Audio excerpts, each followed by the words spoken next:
হ্যাঁ তোর কি সমস্যাটা কি? হ্যাঁ কথা নাই বাত্রা নাই, তুই ঘরের মধ্যে ফুসুত করে ঢুকে পড়লি।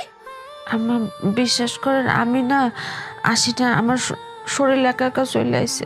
কি তোর শরীর টেনে নিয়ে আইছে? এই এই তোর শরীরের মধ্যে কি চুম্বুক আছে? চুম্বুকে টেনে নিয়েছে? হ্যাঁ আসলে আম্মা তার শরীর না মায়ের চায়, মায়ের। ঠিক মতো তারে যদি মায়ের দেওয়া যায় সব ঠিক হয়ে যাবে।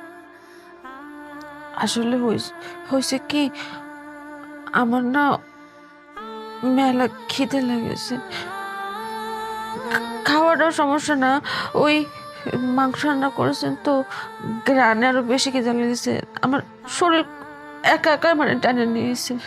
দেখছস কথা শুনছস? হ্যাঁ কেমন সুসার সুসা, মাংসের গন্ধে হেনে সুসুর করে চইলাইছে। এই এখানে তোমার জন্য কোনো রান্না হয় নাই, এখানে আমাকে দুইজনের জন্য রান্না হয়েছে।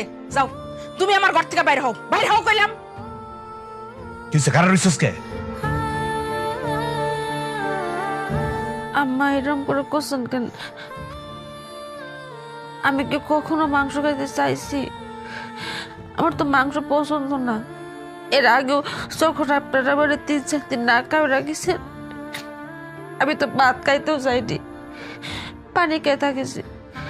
কিন্তু এখন না কোনো কোনো গীতে লাগে। আরে এটা না আমার জন্যে না, আপনার বাবুর জন্যে। আর মাংস আমি খাতে চাচ্ছি না, আপনার বাবু খাতে চাচ্ছে। এই কি করলি? কার বাবু মানে? এটা আমার বাবু। এই মায়া বাবু তো আমার না।